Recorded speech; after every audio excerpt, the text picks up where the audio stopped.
جی بسم اللہ الرحمن الرحیم۔ السلام علیکم ناظرین میں ہوں طاہر مقصود چینا republicpolicy.com کے پلیٹ فارم سے، اور میرے ساتھ ہیں عبداللطیف۔ اور آج حسب معمول ہم حاضر ہیں جو ریپبلک پالیسی نے پچھلے مہینے الیکشن کے سلسلہ میں جو سروے کروایا اس کا انالیسس پیش کرنے کے لیے۔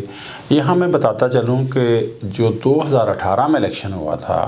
وہ 2017 کی ڈیلیمیٹیشن پہ ہوا تھا۔ اس کے بعد 2022 میں بھی ایک حلقہ بندی ہوئی، لیکن جب دوبارہ نئے سرے سے مردم شماری ہوئی تو ابھی 2023 میں جو ہے ایک اور ڈیلیمیٹیشن ہوئی ہے جو ابھی فائنل نہیں ہوئی۔ جو ہم نے کیا تھا سروے، ہم نے مراد کے ریپبلک پالیسی نے جو سروے کیا تھا وہ تھا 2022 کی ڈیلیمیٹیشن پہ۔ نمبروں کا فرق آ گیا، 2017 اور 2022 میں بھی فرق تھا، اور 2022 اور 2023 کی جو ڈیلیمیٹیشن ہے اس میں حلقوں کے نمبر بدل گئے۔ تو ایک اوورآل جو اوور ویو ہے وہ آپ کو پیش کیا جائے گا۔ اگر اس میں کہیں حلقوں کے نمبر جو ہیں وہ ڈیفرنٹ آ جائیں یا علاقے ڈیفرنٹ ہوں تو اس کو کائنڈلی برداشت کیجئے گا۔ آج ہمارا جو ڈسٹرکٹ ہے وہ ہم کرنے جا رہے ہیں گجرات۔ عام طور پہ یہ کہا جاتا ہے کہ یہ جی ٹی روڈ جو ہے یہ پاکستان مسلم لیگ نون سے تعلق ہے، اور یہاں پہ ان کی جو پاپولرٹی ہے اور ان کا یہ اسٹرانگ ہولڈ ہے۔ تو جانتے ہیں ملک عبداللطیف صاحب سے کہ کیا گجرات جو ہے وہاں پہ اس وقت کیا صورتحال ہے۔ جی تھینک یو جوئی صاحب۔ بسم اللہ الرحمن الرحیم۔ تو حلقہ جاتی سروے اوور ویو کے حوالے سے آج ہم ڈسٹرکٹ گجرات ڈسکس کر رہے ہیں۔ تو ضلع گجرات کے قومی اسمبلی کے 4 حلقہ جات ہیں۔ تو میں ان کی چاروں کی جو جغرافیائی حدود ہیں اور وہاں پہ جو برادریاں رہائش پذیر ہیں اور جو 2018 کے الیکشن کے جو نتائج ہیں وہ میں آپ کے سامنے پیش کرتا ہوں۔ یہ گجرات 1 جو 2018 کے الیکشن میں اس کا نمبر تھا NA 68، جو اب ڈیلیمیٹیشن 2022 کے مطابق اس کا نمبر NA 62 ہے۔ یہ تحصیل سرائے عالمگیر کھاریاں کینٹ پر یہ مشتمل ہے، اور 2018 کے الیکشن میں یہاں سے حسین الہی صاحب یہ PMLQ کی طرف سے انہوں نے 1,04,000 سے زائد ووٹ حاصل کر کے MNA منتخب ہوئے تھے، جبکہ رنر اپ میں نواب زادہ غضنفر علی گل صاحب PMLN کے طرف سے انہوں نے الیکشن کنٹیسٹ کیا تھا اور انہوں نے 68,800 سے زائد ووٹ حاصل کیے تھے۔ جبکہ تیسرے نمبر پہ یہاں سے محمود قادری صاحب TLP کی طرف سے الیکشن کنٹیسٹ کیا تھا اور انہوں نے 43,800 سے زائد ووٹ حاصل کیے تھے۔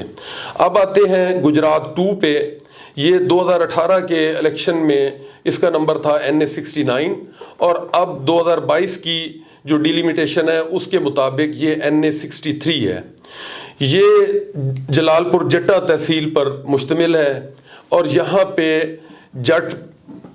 جو ہے برادری وہ رہائش پذیر ہیں، اور گجر اور جاٹوں کی آگے مختلف جو گوتس ہیں، وڑیچ ہیں، نت ہیں، چٹھے ہیں، وہ یہاں پر رہائش پذیر ہیں۔ یہاں سے 2018 کے الیکشن میں چودھری پرویز الہی صاحب PMLQ کی طرف سے 1,22,000 سے زائد ووٹ لے کر MNA منتخب ہوئے تھے، جبکہ رنر اپ میں چودھری مبشر حسین صاحب PMLN کی طرف سے 49,200 سے زائد ووٹ حاصل کر سکے تھے، جبکہ تیسرے نمبر پہ راجہ سلامت علی TLP کی طرف سے 27,700 سے زائد ووٹ حاصل کیے تھے۔ اب آتے ہیں گجرات 3 پہ۔ یہ 2018 کے الیکشن میں اس کا نمبر تھا NA 70، جو اب 2022 کی جو ڈیلیمیٹیشن ہے اس میں یہ NA 64 ہے، NA 64۔ یہ تحصیل گجرات لالا موسا ڈنگا اور جوڑا کے علاقوں پر یہ مشتمل ہے، اور یہاں پہ جٹ برادری وہ رہائش پذیر ہے، گجر بھی ہیں اور سادات بھی یہاں پہ ان کے بھی ووٹ ہیں۔ 2018 کے نتائج کے مطابق یہاں سے سید فیض الحسن شاہ صاحب PTI کی طرف سے 95,100 سے زائد ووٹ لے کر MNA منتخب ہوئے تھے، جبکہ دوسرے نمبر پہ جعفر اقبال گجر صاحب مسلم لیگ نون کی طرف سے 67,200 سے زائد ووٹ حاصل کیے تھے، جبکہ تیسرے نمبر پہ قمرالزمان کائرہ صاحب پاکستان پیپلز پارٹی کی طرف سے 42,500 سے زائد ووٹ انہوں نے حاصل کیے تھے۔ اب آتے ہیں گجرات کا آخری قومی اسمبلی کا حلقہ۔ یہ 2018 کے الیکشن میں یہ اس کا نمبر تھا NA71، اب جو 2022 کی ڈیلیمیٹیشن ہے اس میں یہ NA65 ہے۔ یہ میٹروپولیٹن کارپوریشن گجرات اور اس کے ساتھ شادیوال اور کنجا کے علاقوں پر یہ مشتمل ہے۔ یہاں پہ جو برادری رہائش پذیر ہیں ان میں جٹ ہیں، گجر ہیں، عوان یہاں پہ رہائش پذیر ہیں۔ 2018 کے الیکشن میں یہاں سے چودھری عابد رضا صاحب پاکستان مسلم لیگ نون کی طرف سے 88,500 ووٹ لے کر MNA منتخب ہوئے تھے، جبکہ رنر اپ میں چودھری محمد الیاس PTI کی طرف سے 81,500 سے زائد ووٹ حاصل کیے تھے، جبکہ تیسرے نمبر پہ محمد حنیف ملک صاحب تھے جنہوں نے آزاد حیثیت میں الیکشن کنٹیسٹ کیا تھا اور 36,800 سے زائد ووٹ حاصل کیے تھے۔ یہاں یہ بات میں بتا دوں کہ یہ گجرات پنجاب کے جو اضلاع ہیں ان میں سے یہ ایک ایسا ضلع ہے، GT روڈ پہ تو ہے لیکن یہاں پہ اوورسیز جو لوگ ہیں پہ رہائش پذیر ہیں، اس فیکٹر کی وجہ سے یہاں پہ جو پاپولر ووٹ اور باقی جو ووٹ ہیں اس پہ شرح میں اس نے ایک نمایاں اثر آیا ہے۔ اس کی وجہ سے گجرات میں جو 2022 کی جو ریپبلک پالیسی نے سروے کنڈکٹ کروایا اس کے مطابق پاپولر ووٹ جو ہے وہ 55% ہے، جبکہ روایتی ووٹ یا ٹریڈیشنل ووٹ جس کو کہیں گے وہ ہے 45%۔ اب پاپولر ووٹ کی جب آگے ہم جاتے ہیں تو PTI کے ساتھ وابستگی 51% لوگوں نے ظاہر کی ہے، جبکہ مسلم لیگ نون کے ساتھ 28% اور ادرز میں 21% ہے، جس میں TLP بھی ہے، پاکستان پیپلز پارٹی بھی ہے اور PMLQ بھی ہے۔ یہاں ایک بات اور بھی میں واضح کر دوں کہ 2018 کے الیکشن میں چودھری پرویز الہی صاحب نے PMLQ کی طرف سے الیکشن کنٹیسٹ کیا تھا اور ان کا ووٹ، اب جب کہ وہ PTI میں شامل ہیں اور اس وقت تک وہ PTI کے پریزیڈنٹ ہیں، تو وہ فیکٹر جو ان کی برادری کا اور دھڑے جو ہیں ان کا جو دھڑا ہے گجرات میں، اب وہ PTI کی طرف آپ اس کو دیکھ رہے ہیں ہم، اور وہی پاپولر ووٹ میں بھی اور آگے آنے والے الیکشن میں بھی اس کا اثر ہمیں نظر آ رہا ہے۔ جی ناظرین دیکھیے، یہ گجرات ایک ایسا ضلع ہے جہاں پہ جو ہے نہ صرف پاکستان تحریک انصاف، پاکستان مسلم لیگ نون، بلکہ پاکستان مسلم لیگ کاف کے بھی ووٹ تھے اور اس کے علاوہ TLP کے بھی اچھی خاصی تعداد تھی، جو ان کے کینڈیڈیٹ 27,000 کے قریب ووٹ یہاں سے حاصل کیا۔ تو ہم یہ کہہ سکتے ہیں کہ یہاں پہ جو الیکشن ہے وہ آسان نہیں ہوگا۔ مختلف پارٹیوں کو، جتنی بھی پارٹیاں اس میں الیکشن میں حصہ لے رہی ہوں گے، ان کو یہاں پہ کافی محنت کرنی پڑے گی۔ ملک صاحب، جیسے ہم نے دیکھا 2022 میں جو الیکشن ہوا تھا، ضمنی الیکشن ہوا، اس میں وہ لوگ جو اپنی پارٹی چھوڑی تھی، PTI کے جو ان ممبران سے تھی جنہوں نے پارٹی چھوڑ دی اور اس کے بعد انہوں نے پاکستان مسلم لیگ نون کے ٹکٹ سے الیکشن لڑا اور لوگوں نے ان کو ریجیکٹ کر دیا۔ بڑی تعداد میں وہ لوگ جو تھے، وہ PTI کے لوگ دوبارہ جیت گئے اور نون لیگ والے جو ٹکٹ دیا تھا وہ ہار گئے۔ اب یہاں پہ چودھری پرویز الہی صاحب کا بیک گراؤنڈ ہے، وہاں پہ ان کو ہمیشہ سے ان کی اکثریت رہی، ان کا اثر رسوخ ہے، بٹ اب انہوں نے بھی پارٹی چینج کی ہے اور اب وہ PTI میں ہیں۔ مجھے تو نہیں پتا وہ الیکشن کنٹیسٹ کر سکیں گے یا نہیں کر سکیں گے، لیکن ظاہر ہے وہ کسی نہ کسی کی سپورٹ ضرور مدد کریں گے، اور اس وقت اگر وہ الیکشن خود نہیں لڑ رہے ہوں گے تو کہ PTI کے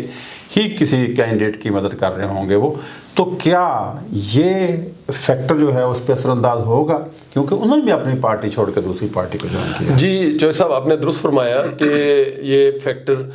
دراصل اگر آپ گجرات کی سیاست پہ جب نظر دوڑاتے ہیں تو وہاں پہ اس فیملی کا، اس گھر کا، یعنی چودھری پرویز الہی اور چودھری شجاع صاحب، ان کا ایک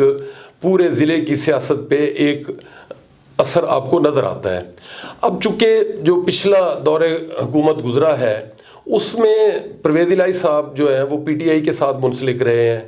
چودھری شجاعت صاحب شروع میں ساتھ تھے، بعد میں وہ علیحدہ ہو گئے اور وہ پی ڈی ایم کا حصہ بن گئے، لیکن جب 2022 کے ضمنی الیکشن ہوئے ہیں تو اس میں وہ طبقات جنہوں نے پی ٹی آئی کو چھوڑ کے پی ایم ایل این کے ساتھ گئے اور ضمنی الیکشن میں گئے تو ان کو کامیابی نہیں ملی تھی، شکست کا سامنا کرنا پڑا تھا۔ اور یہ جو ہم سروے پاپولر ووٹ کی جو ٹرم استعمال کر رہے ہیں اور سروے میں حاصل جو لوگوں کی رائے معلوم کی ہے، تو یہ ساری جو ہے پچھلے جو پی ٹی آئی کی گورنمنٹ ہے اور پھر اس کے بعد جو پی ڈی ایم کی جو گورنمنٹ ہے ان کے اثرات کی بدولت یہ پاپولر ووٹ جو ہے جو 18 برس سے لے کے 35 برس کے جو لوگ نوجوان طبقہ ہے یہ ان کی رائے ہے، اور اس ڈسٹرکٹ میں ان نوجوان ووٹرز کی رائے کے ساتھ ساتھ یہاں کی بہت ساری آبادی، بہت سارے لوگ وہ یورپ میں یا ابراڈ مختلف ممالک میں وہاں پہ کاروبار بھی، اپنی ملازمت اور شعبہ جات کے حوالے سے وہاں رہ رہے ہیں، تو ان کا اثر بھی یہاں پہ اب نمایاں نظر آ رہا ہے۔ آپ فرض کرنا یہ چاہ رہے ہیں کہ جو اوورسیز ہیں وہ پی ٹی آئی کو سپورٹ کرتے ہیں اور ان کا یہاں پہ اثر، اکثر گجرات کے حوالے سے ہم بات کرتے ہیں تو بلا شک و شبہ جیسے آپ نے بات بھی کی کہ چودھری شجاعت حسین صاحب کا اپنا وہاں قد کاٹ ہے، پولیٹیکلی وہ ہمیشہ سے نامی گرامی ہیں، لیکن گزشتہ چند دن پہلے آپ نے دیکھا کہ میاں محمد نواز شریف صاحب چودھری شجاعت صاحب سے ملے اور ظاہر ہے انہوں نے کوئی نہ کوئی سیاسی بات کی، اور جو اس وقت آنے والے الیکشن میں سیاسی جوڑ توڑ ہو رہی ہے، تو ان حالات میں جب چودھری شجاعت اور میاں نواز شریف صاحب کا اگر کوئی باہمی ان کا اتحاد ہو جاتا ہے یا کوئی سیٹ ایڈجسٹمنٹ ہو جاتی ہے تو آپ کے کیا خیال ہے کہ پی ٹی آئی کے لیے مشکلات میں اضافہ ہوگا اس میں ابھی سب یہ بیفور ٹائم ہے، ابھی اس پہ کوئی تبصرہ کرنا، کوئی تجزیہ پیش کرنا، یہ فیکٹر ضرور ہوگا، لیکن ابھی ہم کہہ لیں کہ جی جب تک سیاسی پارٹیاں اپنے امیدواران نامزد نہیں کر دیتی تب پتہ چلے گا کہ یہاں سے جو پی ٹی آئی کی طرف سے کینڈیڈیٹ آتا ہے اس کی کیا سٹینڈنگ ہے، اور جو پی ایم ایل این اور چودھری شجاعت صاحب کے اگر ان کا الائنس ہے یا ان کی کوئی سیٹ ایڈجسٹمنٹ ہے، اس حوالے سے جب کینڈیڈیٹ سامنے آئیں گے تو پھر ہم اس پہ کوئی بہتر تجزیہ پیش کر سکیں گے۔ لیکن یہ بات آپ ذہن نشین کر لیں، یہ بات سامنے ہے کہ جو پاپولر ووٹ ہے، جو اوورسیز کا فیکٹر ہے، یہ ساری چیزیں گجرات میں آپ کو آنے والے الیکشن میں ضرور نظر آئیں گی۔ سر دیکھیے یہاں پہ گجرات ایک ایسا ضلع ہے یہاں پہ نہ صرف P T I, Pakistan Muslim League Noon, T L P اور پیپلز پارٹی کا بھی ایک بڑا نام چودھری قمر الزمان کائرہ صاحب کی صورت میں وہاں موجود ہے، وہ ایم این اے بھی رہے، جی پی کے گورنر بھی رہے،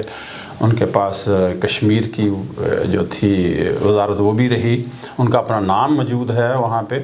تو آپ کیا سمجھتے ہیں کہ People Party, Noon League, P T I, T L P, تو یہاں پہ جو ہے نا گھمسان کا رنگ پڑنے کا یہ بات درست ہے۔ آپ قمر الزمان کائرہ صاحب ہمارے بھائی ہیں تو ان کا جو بیک گراؤنڈ آپ بتا رہے ہیں بالکل درست ہے، لیکن اب دیکھنا یہ ہے کہ جو اس وقت گراؤنڈ پہ جو ریئلٹیز ہیں اس کو سامنے رکھ کے تو یہ ہم نے سروے کنڈکٹ کروایا، اور اب یہی تو میں پہلے بھی گزارش کر چکا ہوں کہ جب امیدواران نامزد ہوں گے، اب یہی جیسے آپ کائرہ صاحب کی مثال دے رہے ہیں، تو آیا وہاں پہ کیا صورتحال ہوتی ہے کہ کائرہ صاحب اگر پیپلز پارٹی کی طرف سے امیدوار ہوں گے تو وہاں پہ پی ایم ایل این کسی کو ٹکٹ دیتی ہے، اگر وہ بھی امیدوار ہو جاتے ہیں تو پھر کمپٹیشن جو ہے، اور ساتھ میں اگر ٹی ایل پی بھی وہاں سے اپنا کوئی کینڈیڈیٹ دیتی ہے تو پھر آپ یوں سمجھ لیں کہ پی ٹی آئی اور اینٹی پی ٹی آئی، تو پی ٹی آئی کا ووٹ تو صرف ایک جگہ پہ رہے گا، جو اینٹی پی ٹی آئی جو ووٹ ہے تو وہ ان تینوں میں آپس میں ڈیوائیڈ ہو جائے گا، تو اس طرح سے نتائج ہیں وہ پھر ان پہ یہ چیزیں ساری اثر انداز ہوں گی. تو اسی لیے میری گزارش یہی ہے کہ ان انالیسس پہ جانے سے پہلے ہمیں تھوڑا سا انتظار کر لینا چاہیے کہ ان حلقہ جات میں کس پارٹی کی طرف سے کون سا امیدوار سامنے آتا ہے, کیا سیٹ ایڈجسٹمنٹس ہوتی ہیں, کیا پینل آتے ہیں, تو پھر ہم اس پہ کوئی بہتر رائے دے سکیں گے. سر یہ جو پاپولر ووٹ کی ٹرم آپ استعمال کر رہے ہیں اور ساتھ آپ یہ بتاتے ہیں کہ یہ 18 سال سے 35 سال تک کے لوگوں کا جو الیکشن کمیشن کی رپورٹ کے مطابق یہ ٹوٹل ووٹ کا 44% ہے. ایسے تو جو اور اگر اس کی یہاں پہ جو آپ نے بتایا شرح ہے وہ گجرات میں وہ کوئی 51% ہے پاپولر ووٹ کی, تو پاپولر ووٹ جو ٹوٹل ووٹ کا 44% ہے اور اس میں سے بھی جو پاپولر ووٹ کی شرح جو ہے وہ 51% ہے, تو کیا یہ سمجھتے ہیں کہ اگر پاپولر ووٹ سارا کا سارا کسی ایک پارٹی کو پڑ جاتے اس صورت میں وہ جیتنے کے امکان ہے 50% کی شکل میں؟ نہیں, بالکل ایسے نہیں ہے. جو گجرات میں پاپولر ووٹ وہ اس وقت جو ہے جو سروے میں نظر آ رہا ہے وہ 55% ہے. اب 55% وہ کسی ایک جماعت کا تو نہیں ہے. اگر پورا پاپولر ووٹ صرف ایک جماعت کا پی ٹی آئی کا ہو یا PMLN کا ہو تو پھر تو اس جماعت کا کینڈیڈیٹ پاپولر ووٹ کی بیس پہ الیکشن جیت سکتا ہے. اب پاپولر ووٹ میں سے جب آگے جاتے ہیں تو پی ٹی آئی کا 51% ہے. تو اب اگر اس کو ہم فرض کر لیں کہ جی 51 پورا پی ٹی آئی کا کینڈیڈیٹ اگر لے لیتا ہے تو وہ جو ٹوٹل ووٹ ہیں گجرات کے تو اس کے تو وہ 25% بنتے ہیں. تو 25% سے کسی کینڈیڈیٹ کا جیتنا مجھے سرے صرف اس ووٹ پہ تو نظر نہیں آتا. تو ان کو جو روایتی ووٹ ہے, ٹریڈیشنل ووٹ ہے, اس کو بھی ساتھ لینا پڑے گا, تب ہی وہ فتح سے ہمکنار ہو سکتے ہیں. تو یہاں پہ یہ پاپولر ووٹ کی جو شرح ہے وہ اپنی جگہ پہ ہے, ٹریڈیشنل ووٹ وہ اپنی جگہ پہ ہے, اور اس کے ساتھ پھر دیکھنا یہ ہے کہ یہاں پہ کون سی پارٹی اپنا کینڈیڈیٹ دیتے ہیں, پھر ووٹ تو اس حساب سے تقسیم ہونا ہے. جی ناظرین, آج ہم نے کوشش کی کہ جو اس وقت تک آن گراؤنڈ صورتحال ہے وہ آپ تک پہنچا سکیں. حتمی جو بھی ظاہر نتیجہ ہوگا وہ تو الیکشن کی رات کو ہی پتہ چل سکے گا, لیکن گجرات جو ہے یہ کسی پارٹی کے لیے بھی کوئی آسان پچ نہیں ہوگی. یہاں پہ تمام پارٹیوں کو زور لگانا پڑے گا. وجوہات آپ کو بتا دی. اگر آپ کو ہمارا چینل پسند آئے تو اس کو سبسکرائب کیجئے, بیل آئیکن پہ جو ہے اس کو بھی پریس کیجئے, اور اپنی رائے کا اظہار جو ہے کومنٹ باکس میں کرتے رہیے گا. آپ کے کمنٹس کا منتظر رہیں گے ہم. Thank you very much. جی شکریہ.